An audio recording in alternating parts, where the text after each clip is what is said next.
Warning, incoming game over. Warning, incoming game over. Bonsoir, mes amis. The Montreal Canadiens win in overtime.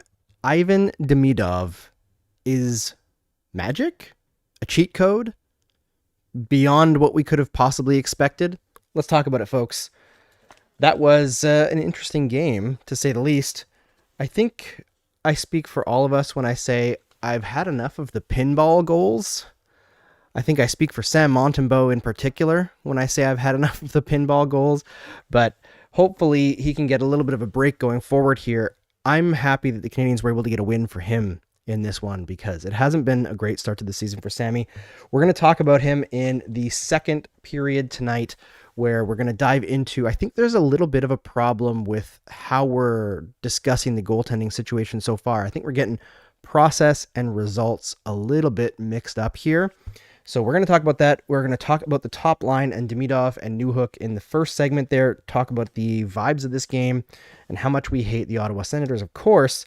And then we're going to finish it off with a bit of a conversation with the chat about the Canadiens' propensity so far this season to blow leads and what that means and how they can maybe get a little bit more comfortable playing with the lead. But before we get too deep into it, we got to talk to you about our partners.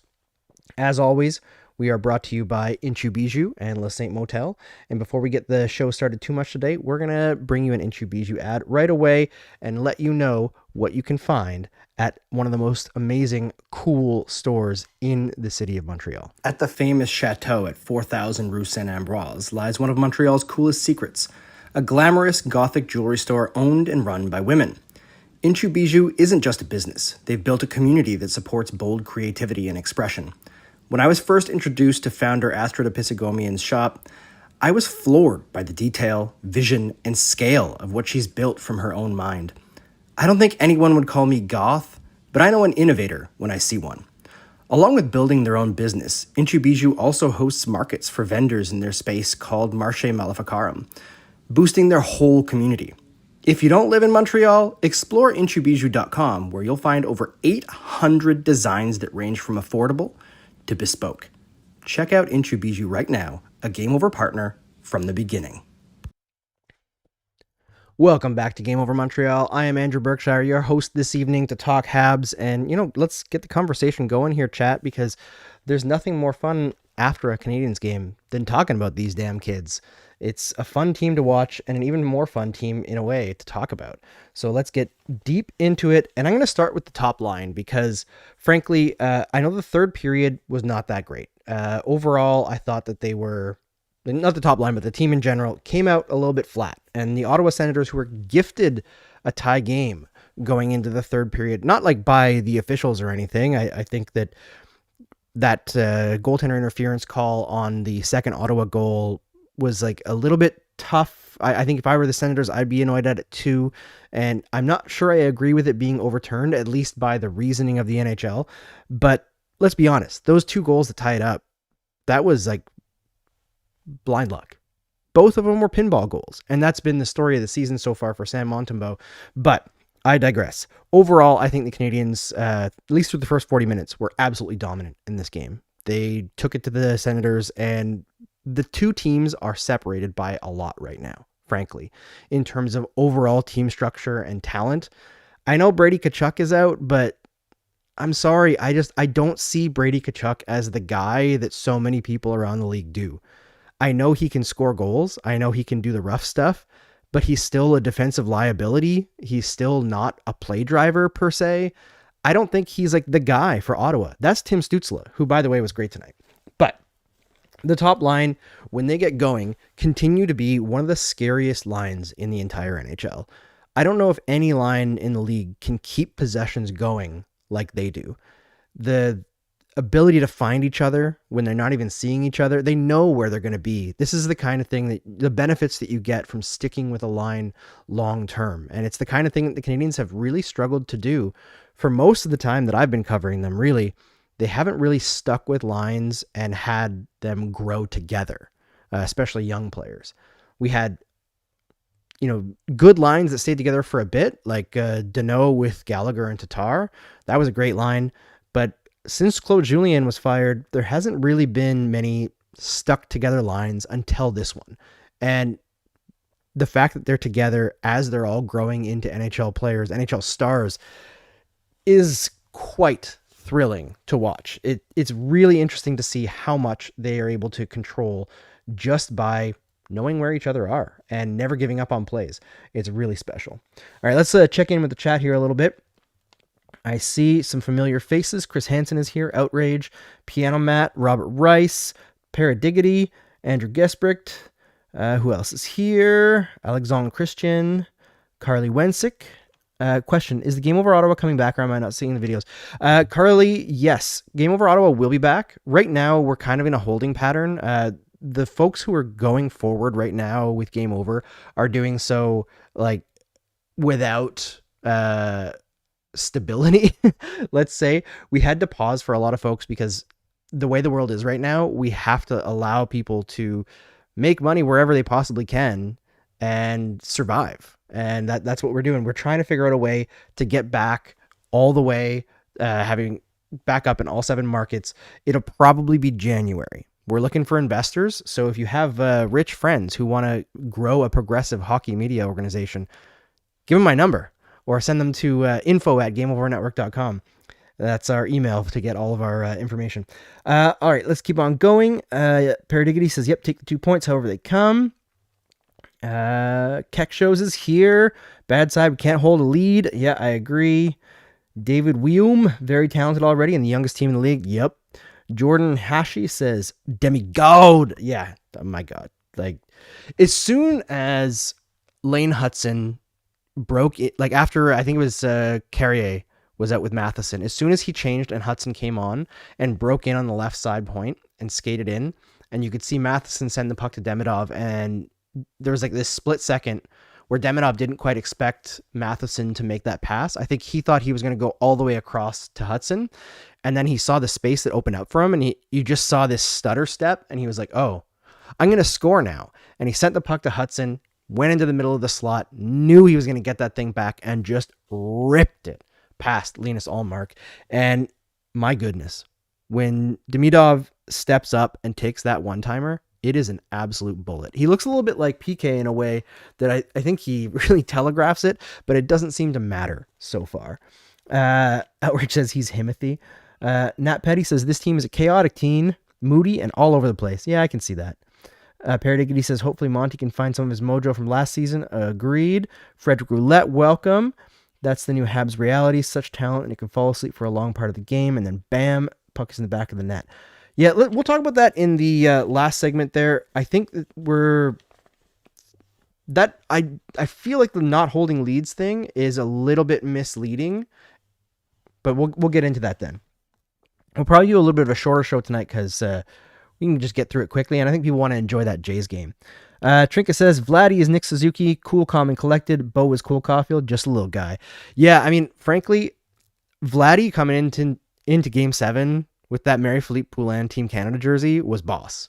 Like, he took a risk with the Matthews jersey a few games ago, but this one, I love it. I love that, throwing down the gauntlet. Rob Rice says, I live in Toronto. I know a lot of good people here. They deserve this since the Leafs will never give them anything. Yeah, I mean, they had the Raps a couple years ago. Toronto's got enough. Claire Capoletti, hello, Claire. Hi, Claire.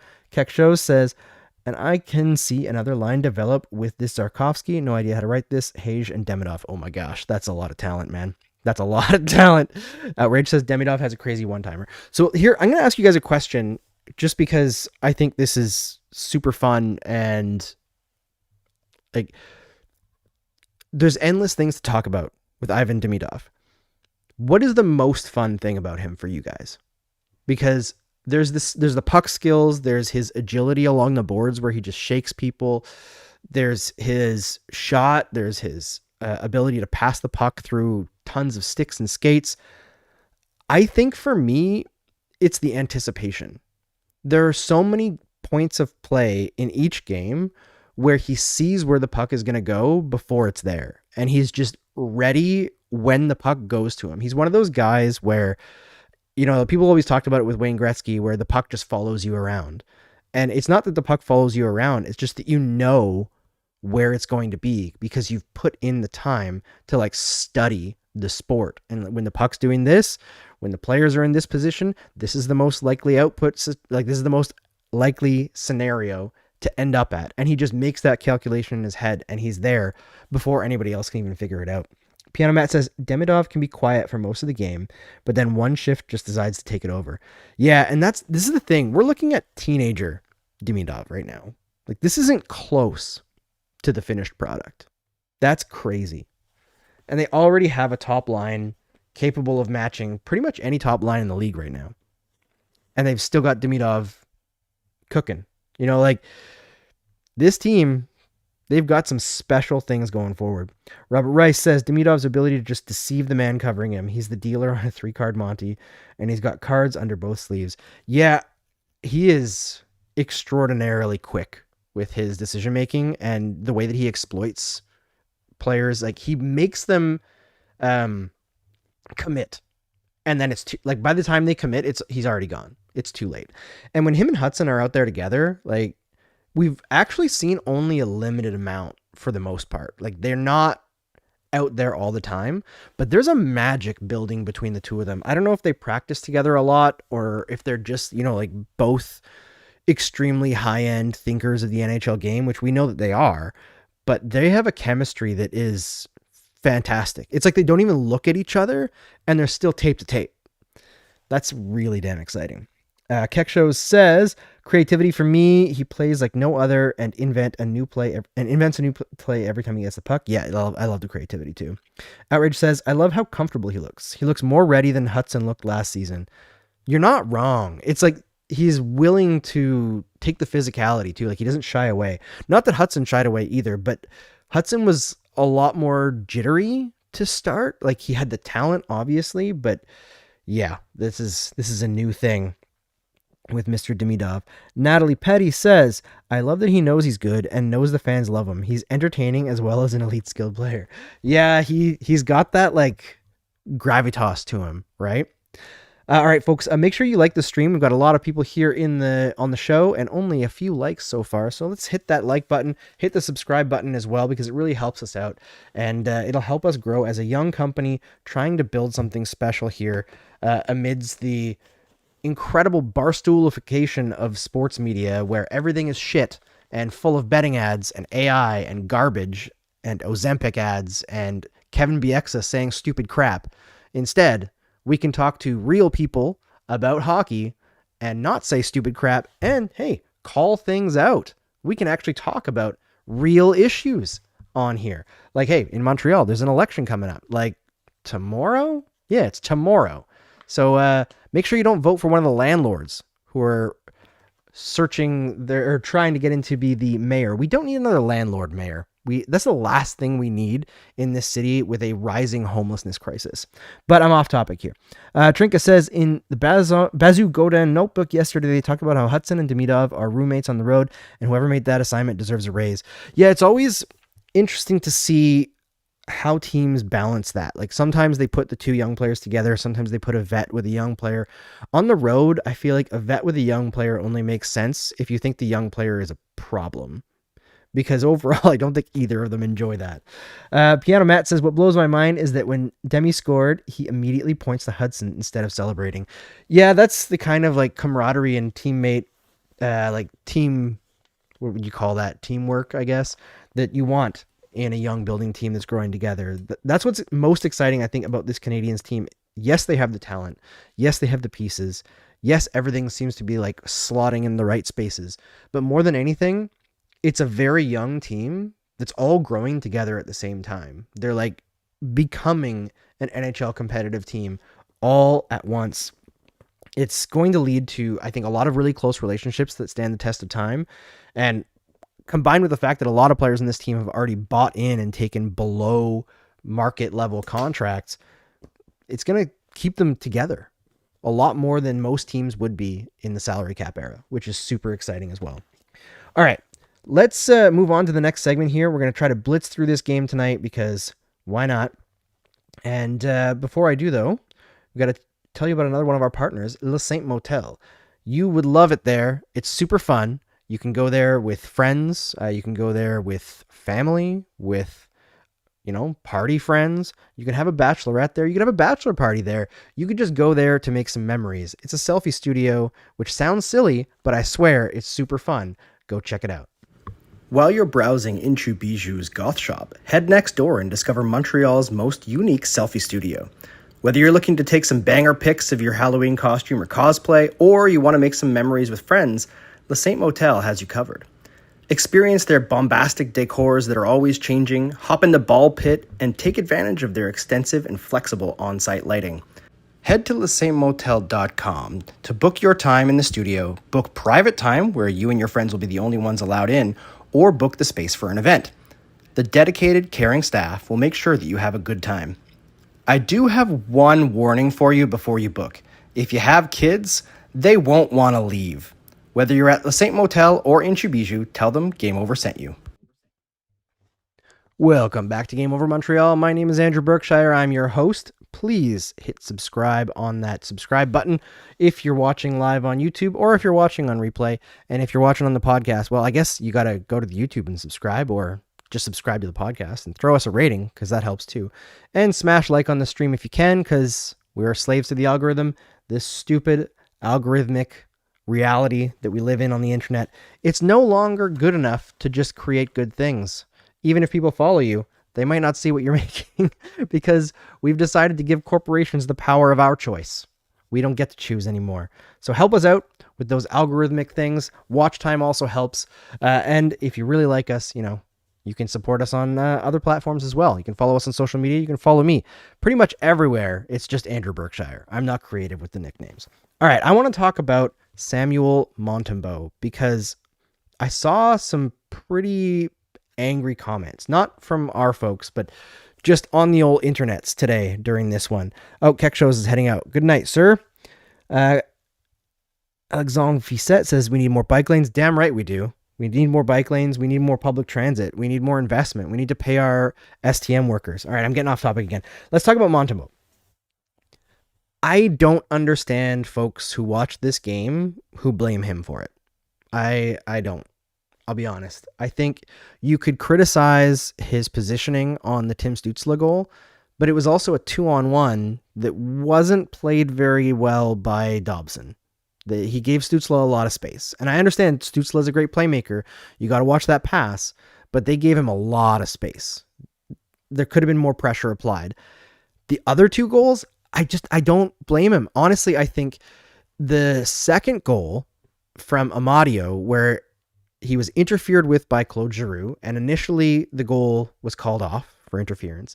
Then they went back and reviewed it and said that he did have time to get set to make the save, which is wildly incongruent with the actual evidence. Yes, Montembeault did scramble across the net to make the kick save on the initial shot, which then bounced off of Matheson into the wide open cage because he was out of position trying to scramble to get that puck.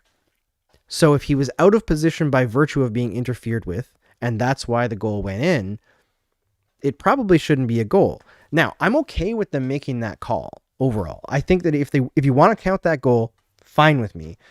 But don't tell me that he had time to get set. It was a bang-bang play. He wasn't set. He was never set. So consistency, once again, ridiculous. But again, the pinball goals. Like, maybe there's a problem with Monty letting things leak through. But overall, you look at the goals that he's allowed this season, and he's had a couple of off games, but for the most part, they're goals like the first two tonight, where there's not really anything that you can do to criticize what he's done. Like, how many deflections should he be able to account for when trying to make a save? It's just not realistic. And yeah, sometimes they look kind of frustrating because that Amadio goal went in at 0.2 kilometers an hour. It just trickled through. And there's been a few like that on Monty this season, but they're all double, triple, quadruple deflections, pinball goals through the whole defense scheme that find their way through. And I can't blame him for that. I think what we're seeing with Monty more than anything right now is really poor luck. Things are going against him. And if he were another goaltender. I'd be worried about like long-term confidence issues as a result of him going through it right now. But because he's already gone through the unbelievably terrible defense that the Canadiens put forth the first few years of the rebuild, I think he's going to find a way through, and he'll find his confidence and get it back. I thought overall tonight he was pretty sharp. He made some pretty decent saves. Ottawa didn't really test him that much, but I don't understand blaming Monty right now. I think that the numbers are terrible, but the numbers aren't reflective of his actual play.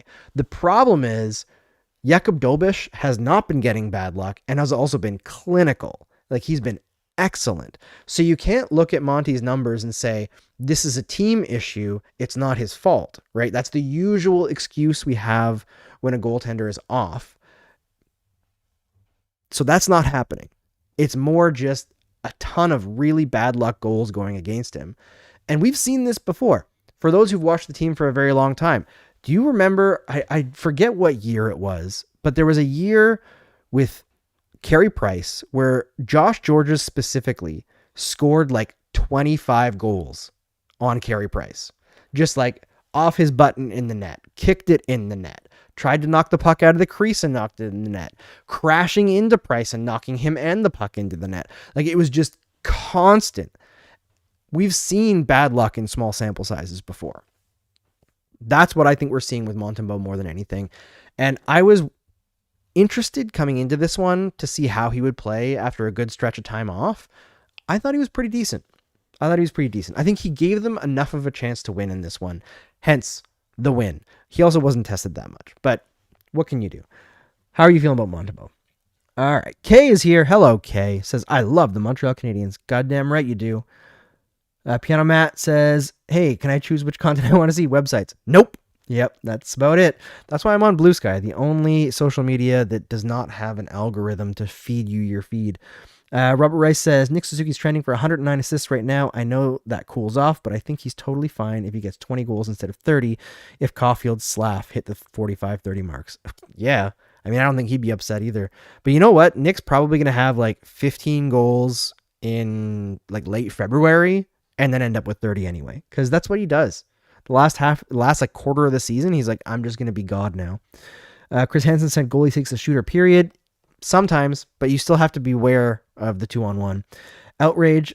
I'll know that one goal should have been a save, but in defense, that is 2 games now that I've seen where BS goals find their way in and then he gives up a bad goal. Is it a pressure thing? I think sometimes Monty just gives up bad goals, but most of the goals this year have not been bad goals. Like, I think most of it has been these bad luck, bouncy goals. Trinket says, does Montembeault only know how to play well in front of a bad team? I joke, but I wonder.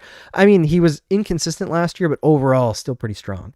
Or does the D play worse in front of Monty? I don't think so. I don't think it's a D issue. David Wem says, agree 100% on Monty tonight. And Adam7777 says, most of them are the pinball type goals, which are unlucky. But when compared with the soft goals he often allows, one of them per game, it hurts. Yeah, that is the thing. Like, Monty struggles from like tracking the puck out from distance, not like in a significant way, but one of the things that's interesting about goaltenders is they all have like a weakness somewhere, right? Like Henrik Lundqvist, who was phenomenal in tight, was also quite weak to shots from the perimeter because he played really deep in his net. Jaro Halak was the same way, whereas some guys are, they get eviscerated up in tight. They're not good at covering in tight. Maybe they're not as mobile. And then from far out, they just stop everything. But when your expected save percentage on a perimeter shot is 98% and you save 95%, that little gap feels like a lot because there's a lot of shots from out there, and those extra 3 goals every 100 shots are usually bad ones, and that hurts. And that does affect how people see Montembeault, even though he's quite excellent from the mid and high danger shot or chance areas.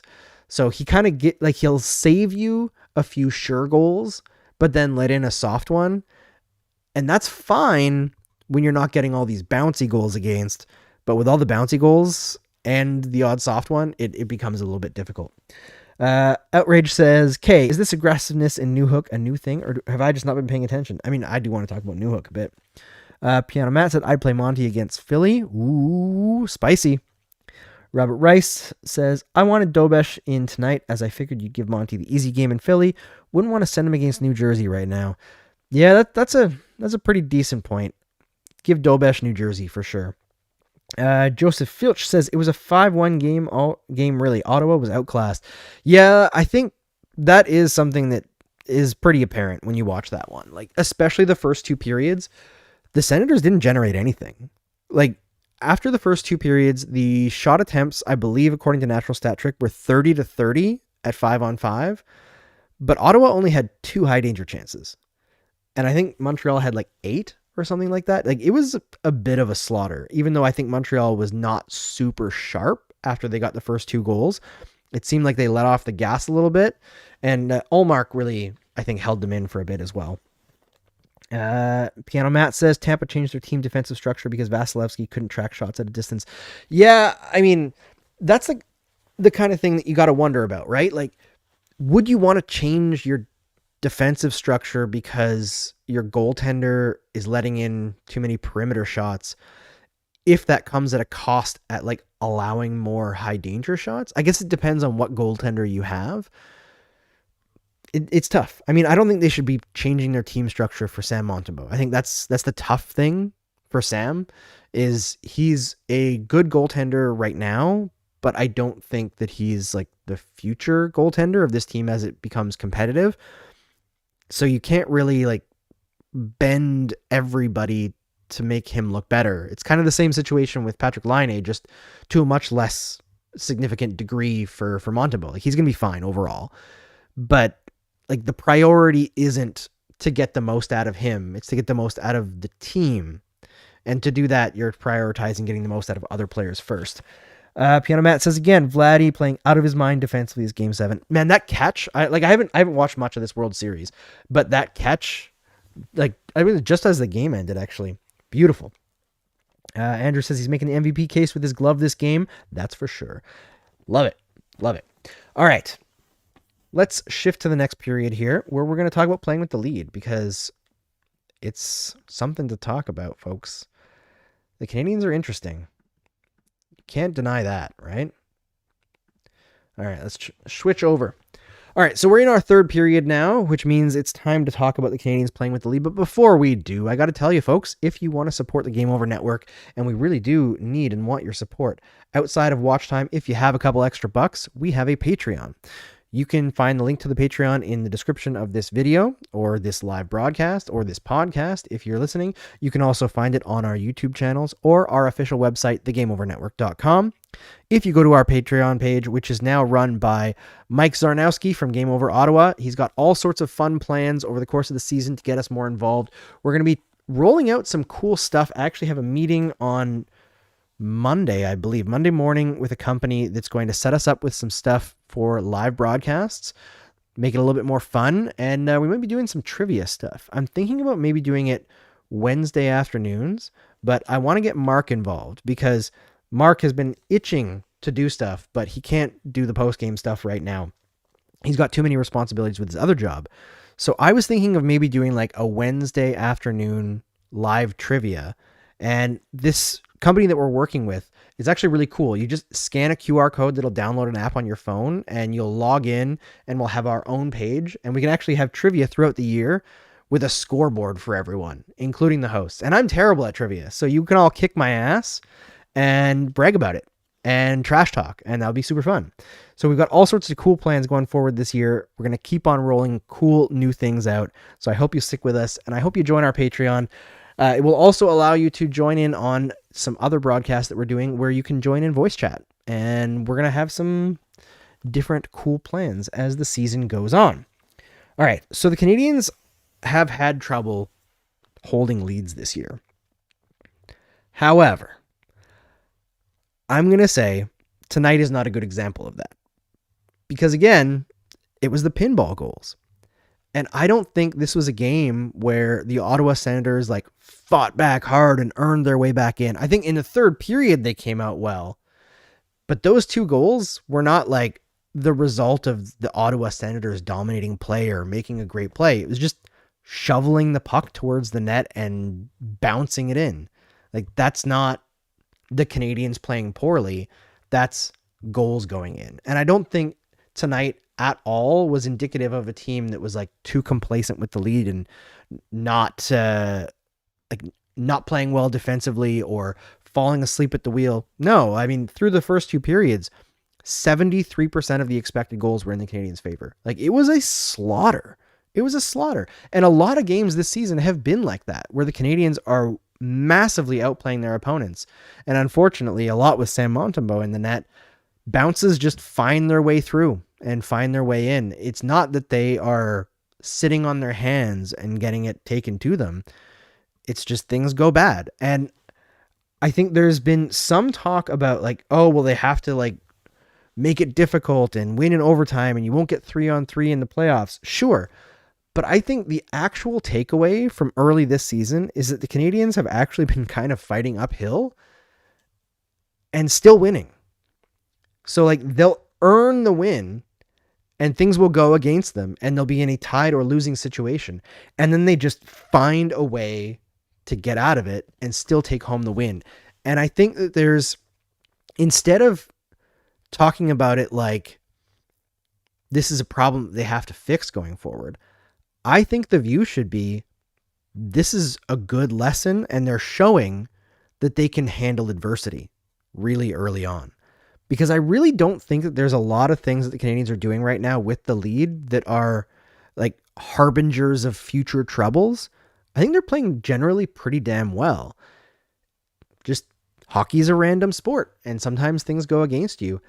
And frankly, they've been finding a way through. And that is really much more positive news than if they were just winning these games outright and not facing any adversity. This is a team that's still growing and maturing. They've got a long way to go between where they were last year to being like a cup contender. But the step that they've already taken in this young season is frankly bigger than the one that I expected them to take this entire season.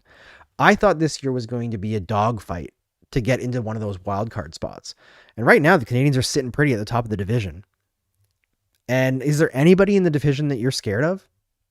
The Florida Panthers without Barkov? Like, maybe? Tampa Bay? I don't know. I honestly think Tampa Bay is a little bit cooked. I think they're aged out of their most competitive window. Then there's the Toronto Maple Leafs. Again, I think they bottled it. I think they had something and they didn't execute it. And now they're just screwed to be an also-ran. So, I don't know. I think things are working out for the Canadiens far better than I expected they would. And when you look at Ottawa as the team in this division that's probably the closest to the Canadiens' timeline, you could throw Buffalo in there as well, but they're probably behind now by a significant margin. Ottawa does not look nearly as strong as Montreal. Like, not even close. Whether it's like the defensive depth, the scoring depth, like they just don't have the team structure. They don't have like the creativity. Ottawa has to play a messy game to be good. And the Canadiens don't. They can play it any way. They can hit you physically. They can go at you with speed. They can dipsy doodle around you until your pants fall off and then dunk on your goaltender. They have so much going for them. It's kind of hard to believe. All right, let's check the comments here. Outrage says different type of skill. Or are you talking baseball? I think. Joseph is trashing baseball. Listen, I'm not a baseball guy either, but playoff baseball is kind of cool. I think what makes playoff baseball cool is like the intensity of every single play. It's like everything that happens is like the most important thing in the world, right? There's just this tension there that is so incredible that hockey does have, but it's like you only get that in overtime. Whereas playoff baseball is pretty nuts. Zizek says, I felt the Canadiens stopped dominating when they switched from playing their game and started trying to match the Sens hit for hit. I don't know. You see that in the third period? That was the only time where I thought they struggled a little bit. And that seemed more like they came out of the gate a little bit slow.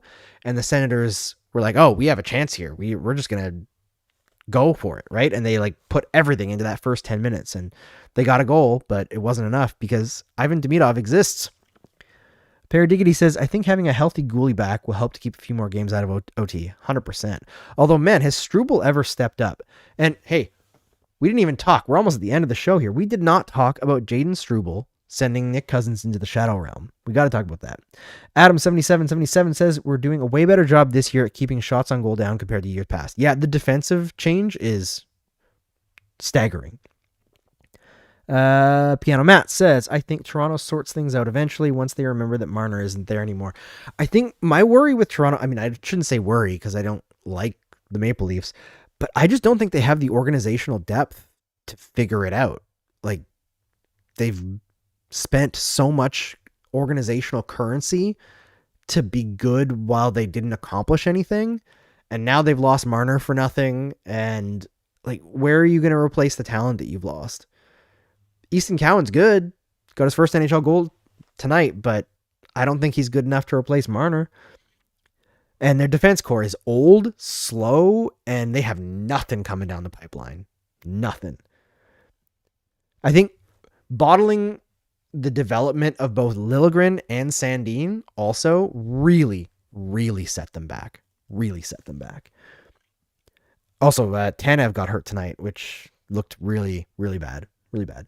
Piano Matt, oh no, that was what I just read. Outrage says, I didn't really expect the division to collapse this fast. Yeah, neither did I. I thought Boston, I mean, I don't know how many of you guys watched it back in the day, but when I did the Hot Ones Wings Gauntlet thing with Adam Wilde back in the day, and we were talking about Boston, and this is when I think Boston was like first in the league, and I said their cup window's over. They just don't know it yet. I'm so proud of that call because everything since then has backed me up completely. That was like one of the best random thoughts that I had that I put out there into the world that really worked out. And that was while like dying from hot sauce. Robert Rice says Toronto tried to jump the gun with Tavares signing, but geez, they never built their defense. Why they had to bring in so many over 30 defensemen to help them out. Lady, they never developed the D. Yet, I mean, I don't think they developed the D, and also they didn't build the organizational depth that they needed to compete with. They got the Nylander, Marner, and Matthews picks, and they were like, okay, we're good. We've got superstars. Let's get Tavares, and it's fine. But they didn't have the Buldukes, the Docs, the Gallaghers, even the Josh Andersons, the Alex Newhooks. Like, they just didn't have those guys in the system, and they failed to bring them in. They had like Zach Hyman, but they assumed that he would take a huge discount to stay because his family's rich, and that was not true. NHL players usually don't take huge discounts. Adam7777 says, I think Detroit could possibly be a considerable rival as we start contending. They needed that draft steal, and Finney might be it. Yeah, I think Detroit needs a couple more pieces. They're a team that has like the depth, but I don't think they have the top end talent. Like, if your best players on your team were Dylan Larkin and Lucas Raymond, like those are your best offensive players, are you comfortable? Do you think you're a Stanley Cup contender? I don't.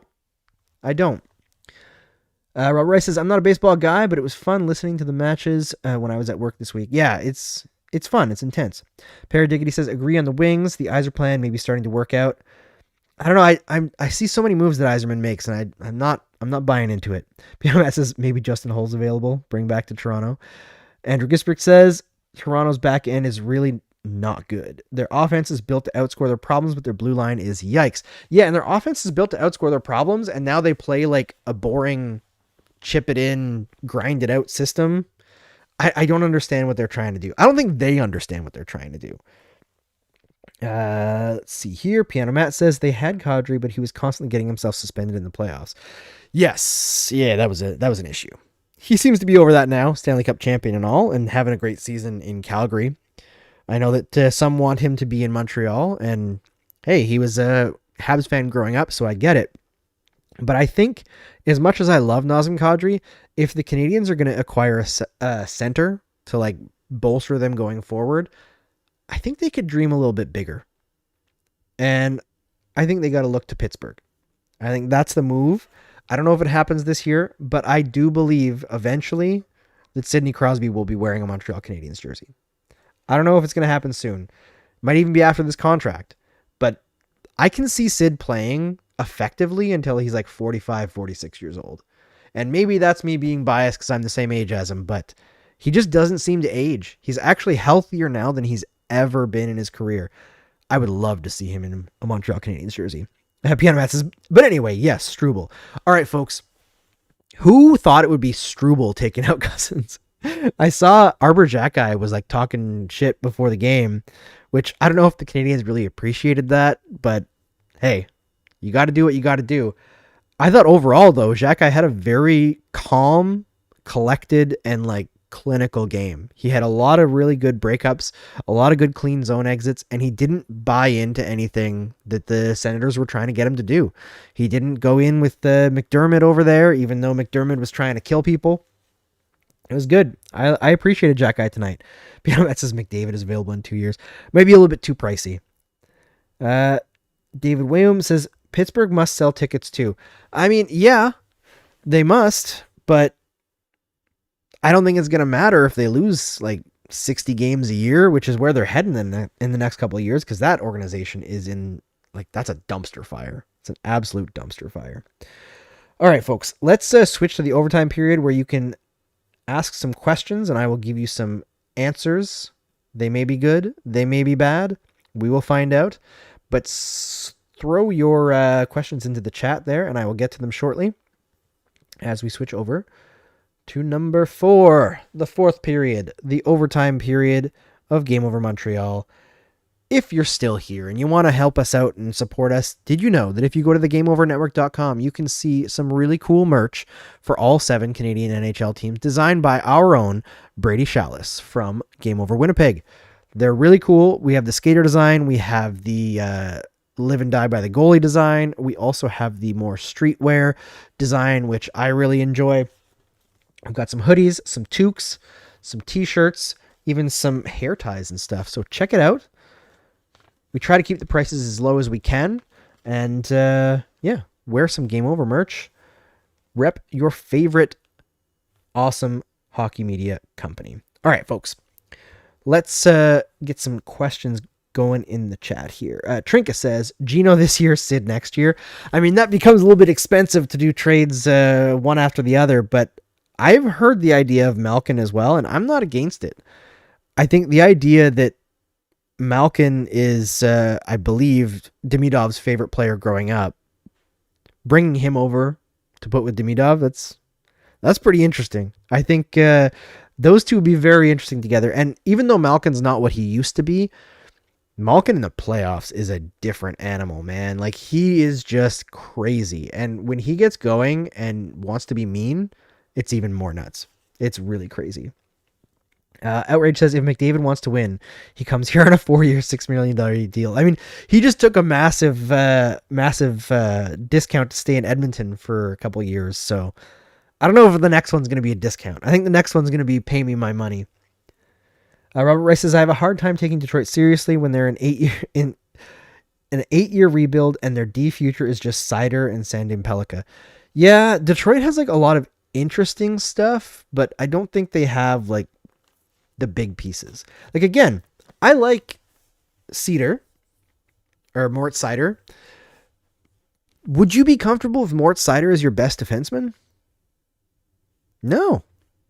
You know, I think I'm much more comfortable with Dobson and Hudson as your top 2 defensemen. And then you've also got, Matheson, Gooley, Reinbacher there behind. Like, there's a lot of depth on top of the great high-end skill that the Canadiens have put together. And it's crazy. Like, I don't know any other team that's been able to do this quickly.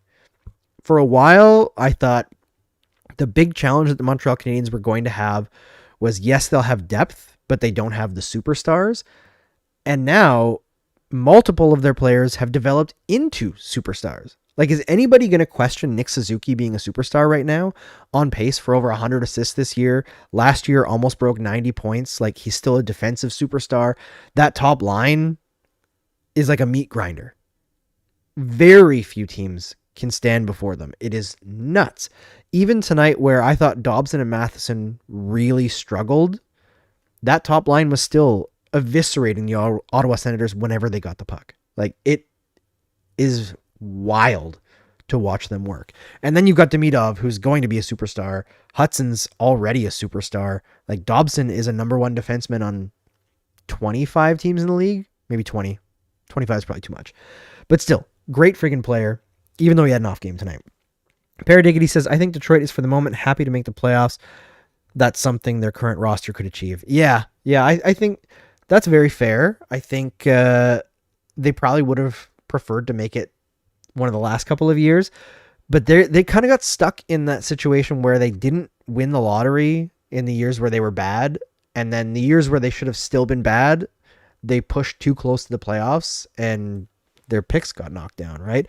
And the Canadiens, it looked like they could have fallen into that trap as well, but they've made bank. And I think the investment in player development through Adam Nicholas, through the whole program that they've outlined, is paying off in spades. Like, it's one thing to make good picks, but you actually do have to invest in those players to get them to be their best selves.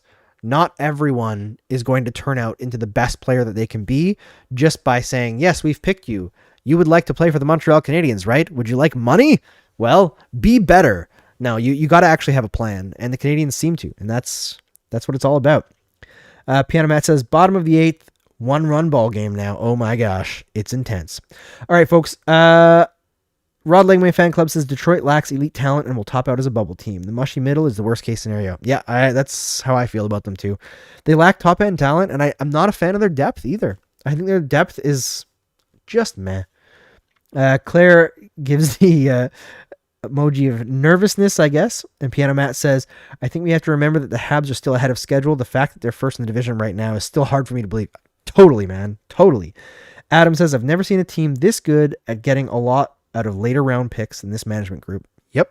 They are fantastic. And even the guys that they've moved on from, like Emil Heineman, who I think we all loved last year, is having a baller season this year in Long Island.